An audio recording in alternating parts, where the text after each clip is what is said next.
Welcome to Houston Sports Talk with your host, Robert Land.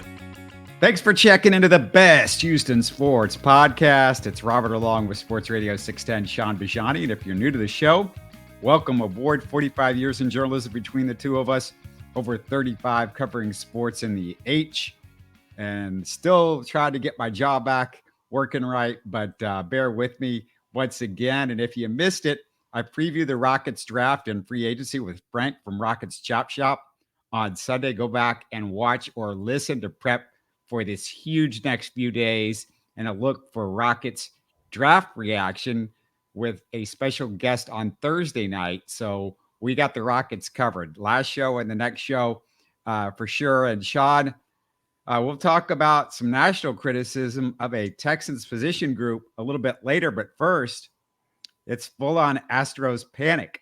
It is panic. I mean, if you read into everything that we're hearing on social media, I guess, there's no point in playing the remaining 90 some odd games of the season. You might as just well pack your bags and go home. But I feel like we've been down that road before. And so I personally am not going down that road. It's a long season, man. And I just got to say, like, if you look at this thing objectively, there's still plenty of room for optimism in terms of what this ball club is capable of doing. What Dusty's done to this point hasn't been near good enough. In fact, I think it begs more questions than answers to this point. Dana Brown, again, I've gone back to this well a number of times, and I will until we see this thing through after the trade deadline. But I want to see just how aggressive he thinks he and this organization need to be. But until then, what you're trotting out every single day of this lineup, if I had to dumb it down to just one word and one word only, I'm not going disappointing. I'm not going inexcusable. Maybe those things are all in the same, but I just have to say simply underperforming, because we know what these guys are capable of doing. And while they're not at full strength, in large part, Robert, your Altuves, your Bregmans, your Tuckers, Pena even, we know what they're capable of. We know. We witnessed it all last season and many years, before that. That's what I wanted to talk about, Shaun, because, and we'll circle back to Dusty and Dana Brown a little bit later, but man, I need to address Astros fans and their misconception about what's wrong with his team. And I see a lot of shots at the low-priced worker bees, Maldonado, Corey Julks, Jake Myers, etc. You are wrong if you're going after the little guy. The reason this offense is bad is the big money. Your ex-MVP, Altuve, he's been injured most of the year. Former MVP, Abreu, did not show up the first 2 months. Your former MVP runner-up, Alex Bregman, former All-Star, he's having a subpar year. Shaun, that's $70 million. And if you throw in the $27 million lost on McCullers and Brantley and the $11 million on the bad contract of Montero, who's been terrible, that's $108 million in bad money. No team can come out from under all that. Well, maybe they can come out from underneath it, because there's still plenty of baseball to be played, and maybe you can get the very best out of those guys going forward. But you do have to have some sort of signs, some semblance for reason to have that faith. And look, I know what I'd said. It sounds like I still do. And I guess I do, because again, you call me the back of the baseball card guy, fine. But there's reason to hold on to what these guys are capable of, what they've done before in the past to a certain degree. But at some point in time, it's got to be reciprocated with putting guys in the proper position to be their best every single day. And I still don't think, Dusty Baker's reached that point with Yainer Diaz. I don't think he's reached that point with, a suffice realm of consistency with Chas McCormick and him flip-flopping Jake Myers, seemingly every other day or two. I just think there's got to be some realm of consistency. Allow your best players to thrive in their best position. And look, hey, with no Brantley and Jordan hurt, and look, pitching, that's been the silver lining. They're still one of the very best in all of baseball. Okay, so I give them that, as much of the struggles as they've had themselves with injury and especially the back end of the bullpen. But I'm really talking about the starting staff. They've been amongst the very best, and they've probably won you a lot of ball games that you had no business winning. And you've had to rely upon some guys that you didn't think you would at any point this season, maybe like a JP France or a Belak and Renel Blanco. And now Belak's out, and they brought in Sean Dubin within the last couple of days. So, well, Sean, it's the healthy starters that should be suing the rest of this entire team, because it's not just the offense. The bullpen's been shabby. Yeah. Most of them outside of Maton, Neris, and maybe Abreu. It's ugly. Abreu has had his moments of bad recently. The defense making costly errors. And then, Sean, you started to get into it with Dusty Baker. Do you mind if I take my couple of shots at Dusty right here? Go ahead, man. Everybody else is. Some fans think Dusty deserves a lifelong pass after last year, but I'm with those who feel a manager can have an off year just like a player can. His weird lineups start to matter. And we've talked about his weird lineups now for years, but they start to matter when your offense is struggling. Why is Jeremy Pena, who's an 868 career OPS, in the number 2 hole, being bounced around the lineup? And you and I talked about that right at the start of the season, and I said he needed to be in the 2 hole. Why is Altuve hitting in the 2 spot recently when he's your leadoff guy? He was all last year. You won a championship. Why was Abreu never pushed back in the lineup? We've talked about it the first 2 months of the season, or benched occasionally for Yonder. Why doesn't Maldi get pinch hit for late in games, especially when you've carried 3 catchers for most of the season? And Sean, it's easy for Dusty to say lineups don't matter, or this is some like analytical, lineups don't matter, when you're throwing out MVP candidates. If we talked about all these MVP candidates we had in the Astros lineup, including Jordan, who's not out there right now, when those guys are doing their job, it's easy to say, well, lineups don't matter. But this is when Dusty has to earn the money. It was just color by numbers last couple of years with the lineups that they had out there. Lineups matter. I've honestly never heard him say that. Maybe he has before, and I don't get it if he has said that. But if lineups don't matter, then why listen to the analytics department and plug guys in here and there, depending on what advanced statistics say that they're going to do against one pitcher, to the next day, to the next day, to the next day. I mean, you've got a proven sample size of Jeremy Pena being terrific, and the team kind of feeding off of that when he's in the 2 hole. You know what Altuve can do in the leadoff spot. I know he hit 2 whenever Springer was here, but the difference is, and here's where I do kind of have a little bit more patience with Dusty in terms of the lineup, regardless of what he says about it or not. He's in a position to where you're dealing now with Jordan's injury, and they probably expected, I mean, I know they did, having Brantley back to this point, and probably a month or month and a half ago, and who knows, maybe he's still a couple of weeks out from a rehab assignment, but that's nonetheless, like, you don't have Brantley, you don't have Jordan right now, you didn't have Altuve for a long period of time, and with guys underperforming, if you're Dusty Baker, you're trying to finagle this batting order in a way in which, you can just create a spark somewhere. You've got to be able to get your best hitters in RBI situations, and maybe bouncing Pena around the lineup as he has. He's trying to get him more opportunities because he's actually one of the more solid bats. He's given guys like Julks and McCormick opportunity to be the table setter, Dubon an opportunity to be the table setter atop the lineup. And but let me just say this about Julks. Let me say about Julks. Julks has been really good, but Julks is still not as good, especially in the clutch, as Chas McCormick. And Chas McCormick, I don't know what's going on. That guy has earned to be out there every single day out in left field if Jordan's not there. And he deserves to be in the lineup pretty much every day with what he did last year. If you could do him at left field or DH, you want to play Julks every now and then to get his feet wet. I don't mind, but Chas has earned it. And it continues to baffle me that Dusty he doesn't like that guy for some reason, even though he keeps performing. And it's got to play with your confidence. Chaz has gone up and down. He's been in and out of the lineup at times this year when you just don't understand why.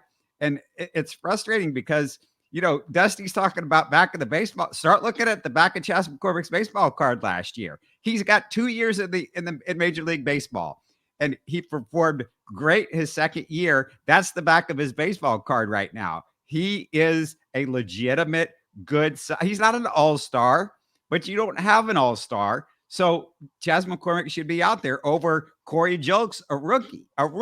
Yeah. And, I also think that to that point, Dusty Baker, and we might see this a little bit more in the future just because until it changes, I have to believe he's going to continue to operate as he has, and that you're putting rookies like a Corey Julks, a Yainer Diaz, in situations that they may not be equipped for. Dusty said it himself the other day when he was talking about guys that they're having to rely upon. They're being asked to, make mistakes now at the major league level in which they'd planned for these younger guys to correct them and make those mistakes in the minor leagues this year.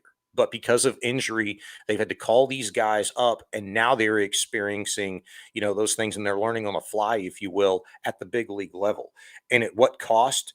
Well, you're staring up at the Texas Rangers, 5.5 games, whatever it is right now, and you've got the Angels nipping at your heels, and it's early until it isn't. At what point in time is this team going to get healthy, perform at an optimum level that we expect them to? You're proven guys like you just talked about, like we both just talked about, and Altuve and Bregman, just to name a few. At what point in time is all of this going to come together? Sometimes it doesn't, Robert. This is one of the things that it wasn't talked about really last year because it wasn't an issue. This team was so darn lucky. And sometimes it happens like that with no injuries. But Shaun, it's not, we talk about injuries. The hardest part of the team that's been hit with injuries have been the starters, and the starters picked it up. Belak, I know he's not the greatest, but he's been okay. Suffice, yeah. And JP France has been darn good. You found yourself a real starter, and obviously Robert and Javier are holding up, and Hunter Brown has been solid. So this is about Dusty. Like I heard him the other day. Well, we're putting young guys in position where they're not used to. Is it the young guys that are the problem, or is it the fact that Bregman isn't pulling his weight? Abreu isn't pulling his weight. Kyle Tucker isn't doing. You thought he was going to have one of his best seasons with the new shift rules and all that. He's been good, but he's not been. This guy should be peaking at this point in his career. And I'm not blaming Kyle Tucker, but none of these guys, except Jordan, on offense have done what they normally do. And that's the problem. Yeah, it is definitely a major factor. But there's not just one thing, with this club. It's a culmination of things. It's everything that you just said. And it goes back to the word that I mentioned earlier, underperformance. It's obviously the case. You're asking younger guys to be in a position that maybe they're just simply not ready for at this point in time. But you know what? You're going to be a big league ball player. You're going to be asked to do some things that aren't necessarily comfortable or optimal at a certain stage of your career. And that's what Julks is experiencing right now. Yainer Diaz is experiencing that right now. JP France is thriving in that situation right now. And I have to say, too, look, I know they just sent Belak down and called up Sean Dubin, but Belak, to be quite honest with you, I'd say that he thrived in that situation as well. Like the Astros needed some really good outings from him, and he supplied that for him. I also believe this. We've become very used to, guys doing abnormal things. And by that, I mean overperforming, doing great things. It's what organizations get when you're as good as the Astros have been over the course of the last 6 seasons, and hopefully a 7th, that is a trip and a long journey in a postseason this year. But we've expected guys to overperform, and, we've had this, wow, man, look at this. Like, we got this star here, we got that star here, and this budding star here, and here's a perennial MVP guy. I mean, all of it's kind of come together, and look, When guys get hurt, when guys underperform, it's baseball. It happens. Not everybody is a perennial all-star just because they were fantastic one year. I think we've become very used to that. And this very well could just end up being a down year. Is it a year in which I don't think the Astros make a postseason? No, I'm not there yet. Absolutely not. There's too much baseball left. I know there's a lot of teams in the running for it right now. They're in the mix of, they're one of 5 teams in the wild card race right now. They just got to get in, because I believe that if this team puts themselves in a position to get in, that's when that veteran experience kind of can take over. And maybe when you've got 120, 130, 40, 50 games under your belt as a young guy, that can help in a postseason run as well, to where you're not as nervous when you have to rely on a Yiner Diaz or a Jelks or a McCormick or a Myers or whatever the case may be. But I'm not there yet. I still think there's a lot of baseball to be played, and the Astros can figure it out. I also believe this, and I want to make a little bit of an excuse for the Astros players, and especially the bullpen. When you go 6 straight years as deep into the playoffs, you're playing an extra month every single year, which adds up to just about a season now that you're playing extra over the last 6 years. It starts to take a toll on arms, and it starts to take a toll on legs. And maybe that's affecting somebody like an Alex Bregman. He's had some injuries too, so he hadn't played as much the last 3 or 4 years. But you don't know what kind of toll it takes on these Astros bullpen that not just went into October last year. I talked about it at the start of the year. They went into November, and then you had that baseball classic that I think was just on top of the Astros going into November. They had to play in that baseball classic, and you're talking about stressful innings. Stressful innings mean more, Shaun, than just regular season innings. So the Astros have had a lot of stressful innings, both in October and November and in March with the baseball classic. And did it affect Luis Garcia? Did it affect Jose Urquidy? We know what happened to Jose Altuve. Other guys on the Astros roster who've struggled have also been a part of the baseball classic and were a part of that run last year. So you have to factor all that in. I think it's a factor too, to what degree. I mean, I don't know, but it is a factor. To Alex Bregman's point, I mean, hell, this offseason, I mean, we talked about it. This is the first offseason where he hadn't had to rehab, and how much of a positive, that was for him. And with that came great expectation for this regular season. And despite we know that he's a notoriously slow starter, it's something we accept. You just deal with, you roll with the punches. I'm sure if he could change that about his back of the baseball card, on his splits, how slow of a starter he would. Of course he would. But at the end of the day, like, it comes down to get in and let's roll. When the games are the biggest, when the lights are the brightest, this team has obviously done very well. I know people are getting really nervous out there because you want to see your ball club play some really good baseball after Memorial Day, kind of start putting it together. It's a point in time, where June, July, the dog days of summer, I get it, but it's really about positioning. When you've got so many good ball clubs, Robert, like you do in a season like this, it's really something that I look forward to. I enjoy. I love the competition. I don't want to see a runaway. But you do want to see your ball club, when they're in the mix, start to put it together. And unfortunately, the Astros haven't had the fortune of even health helping them along. Like, they obviously put a lot of faith in Michael Brantley. Otherwise, him getting the contract that he did for 1 year wouldn't have happened. They put a lot of faith in Montero, not for a 6.78 ERA guy. They still have a lot of faith in Stanek, another guy whose ERA is out of this world right now, and not in a good way. I mean, there are so many things that have gone wrong, that haven't gone according to plan. How is Dana Brown going to adjust? To what degree can Don't he panic. progress? Don't panic, though. Don't panic. If you're Dana Brown, if you panic and make a trade that on a team that's maybe just doesn't have it this year, he's got to figure out in the next month. Because look, the trade deadline is still a month away. And if Jose Altuve doesn't start playing every single day, right now he's got to sit down occasionally, and he's got to be consistent and be out there. If Bregman doesn't pick it up, if Abreu doesn't pick it up, you're making a trade for a team that's maybe just doesn't have it this year. And you got to think about all of that. And sometimes you just got to punt some year, Shaun.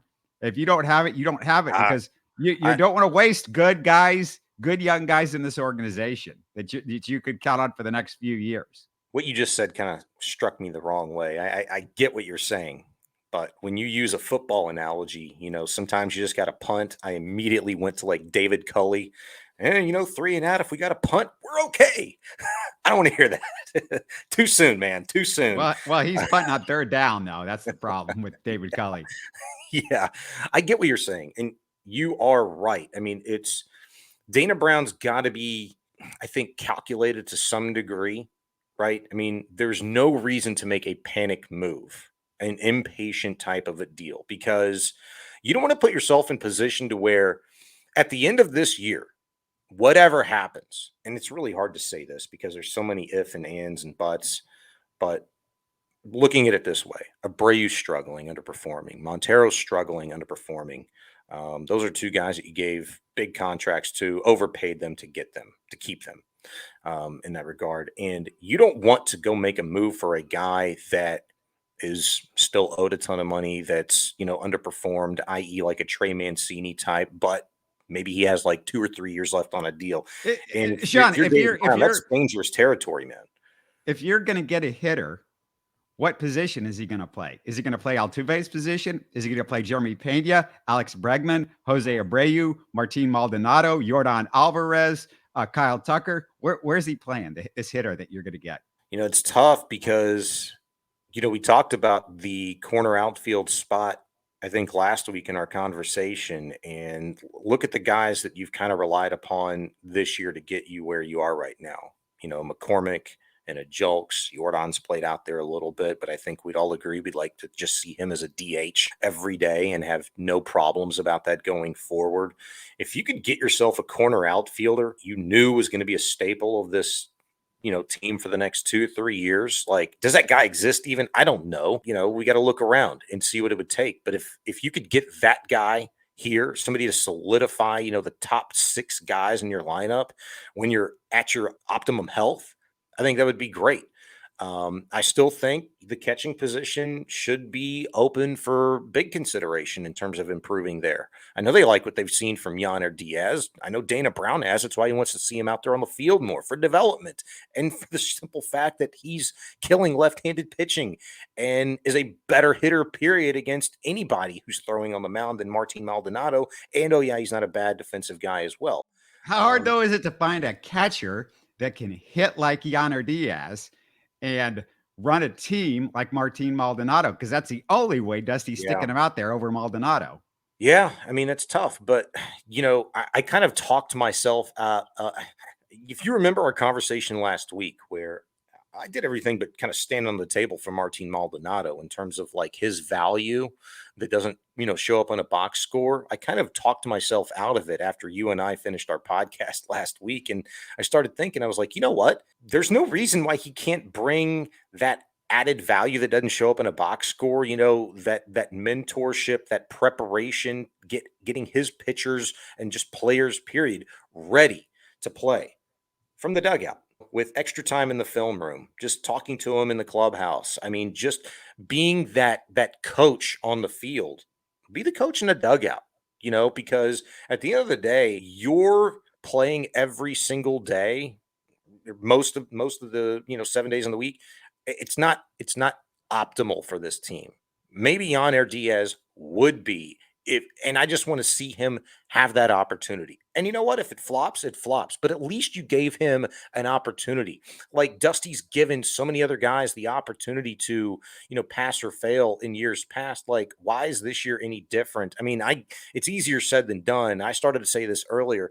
Dusty's job isn't an easy one right now for all of the reasons that we're talking about. I mean, if it was easy to make this lineup out every day and stick with it, he would do it. But he's kind of hemming and hawing. I've heard him go back and forth on like, well, analytics said this, but, I wish I wouldn't have done that. A day after, Jake Myers had a great day at the plate. Well, numbers say he's not going to perform very well against this pitcher this day. So I sat him and put McCormick in, or I played Julks or whatever.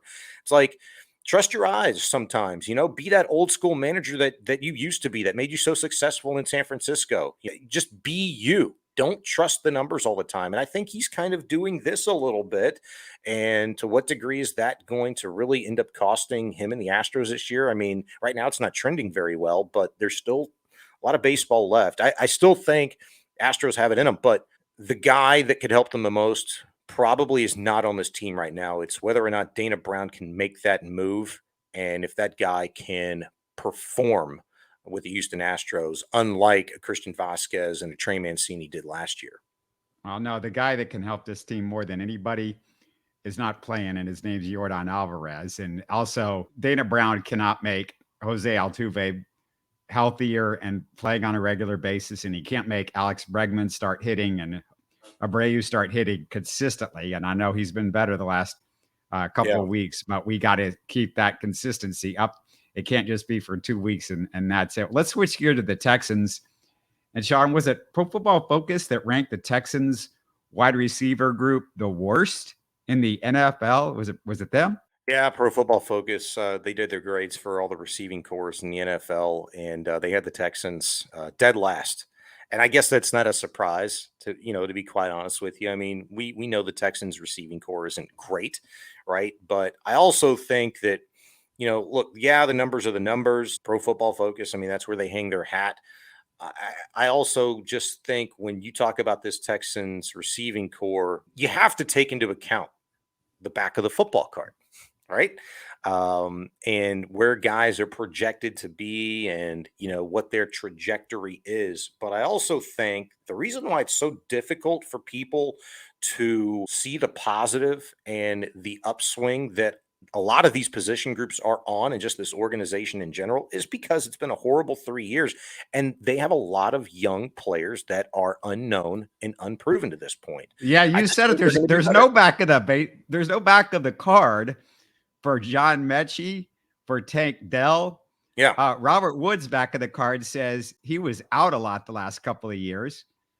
You've got a lot of guys that just aren't there, but I'm not going to defend the receiving group being last, but luckily quarterbacks just don't throw passes, Shaun, to the wide receivers. It's easy to get caught up in that narrative, but I'm going to remind everybody they added a top 5 catching tight end and a running back with 38 catches last year. Devin Singletary was 18th amongst running backs in receptions, 22nd in total yards receiving, which ain't bad for a mostly third down back. So, Shaun, you got to factor everything in when you're talking about the big picture. I get to talk about the receivers, but these are the guys that are going to be catching the passes. And I'm just going to glass half full on this thing.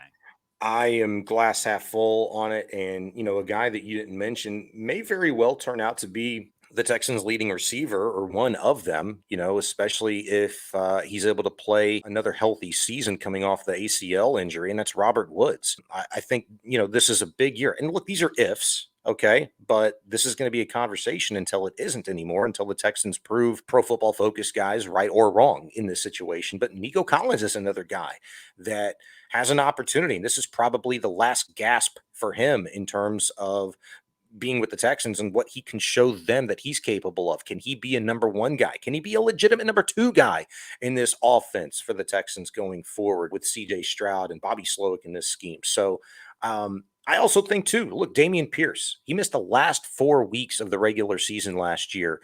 And we remember that early on in the season, high leverage situations, third downs, he was off the field. Rex Burkhead was in. What would his numbers look like? And they were already pretty darn good, especially for a rookie, in terms of being a pass catcher out of the backfield. In this offense, I think that's another reason why we should be excited about Pierce and Singletary, this duo in the backfield in a Slowick system that is going to be able to have its running backs, its tight ends, its slot receivers in those positions as some easy outs, some easy little dump off plays. Can you imagine Pierce in space running the way that he does after he has the ball in his hands? I mean, that's dangerous. Singletary, we know what he can do, complements Pierce very well. There's a lot of serious threats based on just what we've seen in the past from these guys, but pure athleticism. And this system under Slowick from the Shanahan tree does one thing extremely well. It puts their best athletes in space and lets them go make plays after the catch. one player, one rookie last year, really, I think, was hurt by being injured in training camp, Shaun. And Kenyon Green was injured in mini camp. Yeah. Kenyon Green, we just assume he's going to be the starting left guard. But Kenyon Green, he needs to be healthy. And the fact that he hasn't been healthy recently, that's a concern. Yeah, it's a concern for sure. And there's no reason to believe that him coming off of arthroscopic knee surgery is going to be an issue going forward in terms of like, well, is it really worse than what we thought it was going to be? I mean, there's no reason to believe that right now. He's out, but I think the fact that the Texans have so many versatile guys that they've acquired via the draft and free agency on the offensive line is a great thing for a young player. Playing next to Laramie was a really good thing for him last year. They're very close. Laramie's helped him a lot. But I think having somebody breathing down his neck as a young player, as a high draft pick, a second round pick, is huge because it's going to be what he needs, what any young player would need to take that next step that hasn't been a plug and play. And just, you know what, you put him out there and you forget about him. Like that's what a second round guard should be, right? Like plug and play. Like there shouldn't be a lot of development as it feels like there is for a Kenyon Green. Unfortunately, it is that way. And the Texans, because they spent a second round pick on him, they're not going to give up on him. First round. They need is a first round pick. Oh my God. Yeah, you're right. They got to push him. They have to do everything in their power to optimize, where they took him and get him to be the player that they believed that he could be, and expected him to be much better in his first rookie season. I think he had some really good moments his rookie season, but there was a lot of low moments that should be, some cause for concern. Maybe not red flags, but, you'd just like to see more. Granted, again, it was a crap offensive system. It was a crap team. Here's a year in which you're for real. You're trying to win. I think it should be much, much better for Kenyon Green, so long as this knee continues to progress and he's going to be on track for training camp, which, again, there's no reason to believe that he won't be. They say he will be. I think it should be glass half full for him as well. And I want to remind Texans fans, Dwayne Brown didn't look all that great his first year as a first round pick. I mean, his left tackle is a harder position, but, we were concerned about him after that first year too. Yeah, I mean, that's fair. I mean, that's Dwayne Brown. And look, just some guys, regardless of the position, were just slower to come along than others. But you just wouldn't think that. I mean, a guy that plays guard, you take him as high as the Texans did in the first round. You put him out there, he's going to be fine. This is a guy that's NFL ready. We saw last year that just with his body type, he's got some improving to do strength wise. In all fairness, I remember having this conversation with you in the preseason last year, how intriguing it was to see how well he was moving laterally and getting up to the second level as a run blocker, as a pass blocker. It was a theme all season long. He even said it numerous times himself. He wasn't happy with where his technique was in terms of his hand placement, have a tendency to get tall instead of stay low. He needs to work on those things. And as a really young player who doesn't have that NFL strength yet, guys like that, they tend to make a pretty significant jump between year 2 and year 3. Let's see what kind of jump he makes between year 1 and year 2 in terms of technique and, hand placement and things like that. He could be in a hell of a lot worse situation than playing alongside Laramie Tunsil and having another really good, solid veteran right guard in Shaq Mason to help him along with some of those technique, Yeah, it seems like for me, from what I understand and from just kind of watching a little bit, it seems like it's more technique than strength.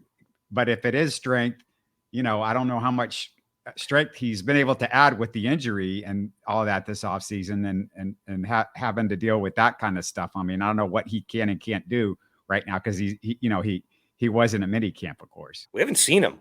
We haven't seen him. So this dude had a lot of, baby fat to him last year. If he comes into training camp, a little bit more svelte, a little stronger in the lower half, and he's able to just kind of be that anchor in pass rush situations and be that protector. I think that's what you want to see. him take the biggest leap towards, is developing that NFL body, developing that NFL strength, and honing in on some of those refined things in terms of hands and, just body control and things like that. I mean, he's a guy that's got to be able to stop 300 pounders, in front of him, coming to take CJ Stroud's head off. And right now, I don't have all of the confidence in the world in him, but if he's able to show significant improvement throughout training camp and in the preseason, I think there's really strong reason to believe that this offense, which on paper looks like they really solidified their offensive line, we still have to see what Juice Scruggs can do at the center position. But you should feel pretty darn good about that. That's where it's going to start with this team, is up front. So with any team, that's where it always, begins. But you should feel pretty good about it if you see a significant step forward in Kenyon Green and some of those things that we just talked about. Any other observations? I mean, we went through all the OTAs. Many can't. We're about to have that long break before training camp. Any last thoughts? I think something, it's not breaking news, but something that people should be keeping an eye on all training camp long is the linebacker position. We've talked about the significant upgrades that the Texans have made this offseason, in the secondary. The addition of Jimmy Ward, probably takes the cake there. We talked about the offensive line with Shaq Mason, the interior line with Sheldon Rankins. Malik Collins just got a new contract. One of the best run stuffers in the league last year from the interior. I think he finished inside the top 10, number 7th overall at his position. I think they feel really good about those areas in which they've improved. We talked about the receiving core, running back, quarterback, obviously. What about linebacker? They brought in Corey Littleton. They brought in Denzel Perryman. They've got Christian Harris coming in. Hopefully he's healthy for his second year. We know injury and the lack of playing time really hindered him. He flashed a little bit last year, especially when he began to start. What kind of consistency can he show in the preseason training camp in terms of his awareness? We know his ability to go sideline to sideline, but just being able to be that decisive playmaker that we saw him be in college. I think that's what DeMeco Ryans wants to see and expects to see out of a guy like Christian Harris. I mean, there's a lot of moving parts potentially at that linebacker position. Team captain Christian Kirksey, what's going to be his story? Is he a keeper on this team? Is he going to be a cap casualty between him and Denzel Perryman to play, the same position? Where does that balance, come from? Can they coexist? So I think that's a storyline that I'm most definitely going to be keeping a strong eye on come training camp. You talked about Christian Harris, and when you talk Christian Harris, I think of DeMeco because it's a linebacker position. Mm-hmm. When you've been out there, what do you see as far as DeMeco? Is he working more with the defense because he's a defensive guy? Is it split pretty evenly? Do you feel like he kind of goes towards one position group or one side of the football, or do you feel like he's just everywhere? He's a guy that bounces around, but I mean, probably gun to my head, just with what I've observed. And, full disclosure, I got to be quite honest with you. I've not been on DeMeco watch in that regard, seeing where he's been, but every time I have looked up, I mean, he's been on the defensive side of the ball. Yeah. You know what I'm saying? To that respect, I have seen him, with the quarterbacks fairly early on in workouts. It's just they're kind of going through the motions, handing the ball off to the running backs, throws out of the backfield, just working on timing and routes and accuracy and things like that. He's been a little bit all over the place. I have noticed that, but again, most of the time when I put my head up, I mean, he's right there with the defense, when they're going through, mock 7-on-7 drills, dropping into coverage and just going through the calls. He's talked most notably about how vocal, his linebacker core has been during these OTAs and rookie and mandatory mini camp. So that he's over there paying very close attention because, look, this is his baby. It's still a question of hey, who's going to be calling the defense? He's got to be over there more times than not because we don't know if it's going to be him, if it's going to be Matt Burke, if it's going to be kind of this balanced machine, if you will. He's got to know who he can trust to get those plays in, to command that defense. What we have learned is that it doesn't just boil down to the linebacking core. A lot of the onus is going to be placed on the secondary, and they feel really comfortable with, a guy in Jimmy Ward who's going to be able to, be that center fielder and command the defense from back there. And if he needs to make some changes, he obviously has the flexibility, to do that and the football IQ to do that. Yeah, he was hurt during minicamp too, right? He was Yes, out. yes. He was out. Didn't get a chance to obviously see him. A number of the Texans, the last few days of the mandatory minicamp, Damian Pierce wasn't out. He had an illness. Jimmy Ward wasn't there. Those are probably two of the biggest, most important guys that you wanted to see. Running around doing their thing that weren't there. But nothing seemed like significant or serious. And obviously, we know John Mechie has the hamstring, but all signs with all of those guys point to being ready for training camp. I remember when Caserio showed up, especially that first year with Cully, there was a lot of talk that Casario's hands-on out there in training camp and mini camp. He was out there helping coach and being real a part of it. Do you see him? Have you seen him, or do you know if he's backed off a little bit because DeMeco is DeMeco and maybe he's got more confidence in him, or maybe DeMeco said, "Hey, I need some space." Do you notice anything with Caserio?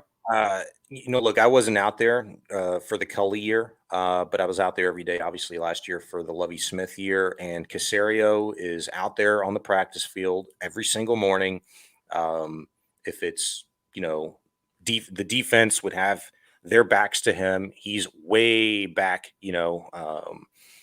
kind of off the field, but on the field, just out of the play. I'll put it that way. Taking notes. I don't know what he's talking, what he's taking notes about, but he obviously has a practice plan. He obviously knows what plays, they're installing and things like that. And I imagine he's probably making notes, like, hey, this is what I saw here. And he's maybe consulting DeMeco with that. But I know, and I witnessed it too, like he'd be throwing passes to players, on the sidelines, before during training camp last year and being very much a part of the mix. I haven't seen stuff like that particularly, but in terms of him being there, being seen, being heard, look, he's on the field every single morning, observing, taking notes, making his rounds, talking to people, catching up with everybody, whether it be trainers, assistant coaches, other staff that we see them every morning, but we don't exactly know what the hell they do. Those are the guys that he's talking to. And sure, there are conversations with DeMeco as well. But in terms of him taking a step back, so to speak, in terms of I trust DeMeco, a first-year coach versus a guy in Lovie Smith who is an NFL lifer, so to speak. I don't know that I saw and have seen much difference. I think it remains to be seen. Think about it like this, Robert. You got a first-time NFL head coach. This is his opportunity to establish what his expectations are every single day you come in the room, every single day you come in the building. Jerry Hughes talked about that this past week. Mind you, he wasn't there for voluntary, workouts, but he was there for mandatory. And somebody asked him, like, hey, what were your observances, your first day here, with everything that's gone on? And he was like, I can't believe the culture. I can't believe, how vocal guys are. I can't believe the vibe in this building. Everything was just a positive, but those are significant changes that he has clearly seen, not just talking about schematically, defensively, what he's observed and been a part of, obviously, in the workouts, but just everything has changed. That all boils down to, if you're Nick Caserio, you got to let DeMeco cook, man. And he's let him cook just like Caserio cooked during the draft. And this is his opportunity to establish the culture. I think it's going to be very similar to come training camp because there is an expectation. And the guy that's running the show every day is DeMeco, and he's got some NFL, experience on his staff, just as much as there's a lot of newbies on his staff as well. I think when Caserio feels the need to step in and offer his 2 cents, it's probably going to be behind closed doors as opposed to on a football field because the players are all in for DeMeco. All right. Well, I lived 6 years in the state of Missouri, and the motto was the show me state. The Texans, every single year, they've had a new coach in the last 3 years. And every single year, it's positive, positive, positive. Well, you're going to have to show me. From who? David Culley brought a positive vibe. Lovie Smith brought a positive vibe. I know Context, Robert's been important. I know what you're trying to say, but context been very important. Culley, brought this positive vibe as they were trying to pivot away and failingly doing so from the Deshaun Watson mess. Lovie Smith, being this stabilizing, grandfatherly kind of guy, who ended up turning out to be curmudgeon-y, get off my lawn guy at the end of the season. But I get what you're trying to say. It was all an effort to just divert attention away from other big news stories and things that could be distractions. This is for real. There ain't no crazy distraction right now. I mean, if you want to say there's a distraction, I mean, flick that little flea out of here. Come training camp, if Steven Nelson doesn't have a contract yet, like, woo, that's the biggest thing they have to worry about. I think they'll take that every day and twice on Sunday. Yeah, it's just like you hear players say, "Oh, it's a different atmosphere," and it's like I know that DeMeco, who he is compared to these other coaches, but I also know, like, oh, okay, we've heard that. Like, let's see it. I can't wait till we get to preseason so I can see what's going on and get a feel for all this stuff. Can't wait till we get there, but it just seems like it's forever away. I know it's only a couple months, but it just seems like a long time right now. It does, because, the Astros are not reciprocating. They're making this summer feel a little bit longer and a little bit hotter than it should be. Which reminds me, before we go check out that Rockets podcast that I did this past weekend with Frank, because we hit on all the big Rockets topics. And then on Thursday, the plan right now is that I've got a guest on Thursday to talk right after the draft, right after Rockets 2 picks. And I'll put it up as quickly as I possibly can on, what we thought, and specifically what this special guest thought of the Rockets and what they did in the draft. I actually don't expect them to take the second first-round pick. I mean, we kind of knew that going into the offseason because, they got so many first-round picks on their roster, and they're trying to, turn the corner, and they might be getting a lot more veterans here in the offseason. We'll see what happens, but it should be fun. And this is such, I said it in the last show, but it's such a big week for the Rockets. It's a huge week for the Rockets, beginning with this draft, Shaun. And I'm just really anxious to see what happens, because this is a big deal. This is a big deal for the next, not just 1 year. This is a big deal for the next several years of this franchise, much more so than I felt like we knew where things were going to go the last 2 off seasons, and where they were this off season. We're like, okay, what's going to happen next? Because this is big. Amen. You're listening to Houston Sports Talk. Hey, don't forget to support us by subscribing and commenting on YouTube. You can always listen to us on Spotify, Apple, or your favorite podcast app. Tell your friends about us and share our show links on social media. Spread the word, everybody. Thanks for listening.